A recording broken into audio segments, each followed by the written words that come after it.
Hello guys, good afternoon. So last week dahil nagama iday ko papaya pickle. So man ako mga ingredients. So kamo na lay tan-aw no. Kailaman mo sa mga ingredients nga akong ipang sagol dai. Nya mao na siya. Ako da yung suka is dato puti.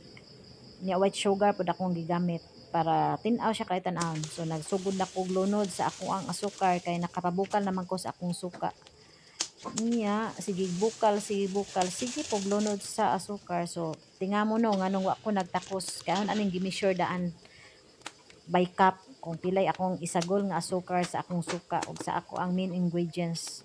So, naglunod ako sa akong mga panakot, karon nag-itsan ako sa akong carrots, nga ako pong slice o pariha pod og size sa kuan. Ako ang kapayas. Nga, karaw-karaw dayon, ginagmay para pod ma-mix pod sila.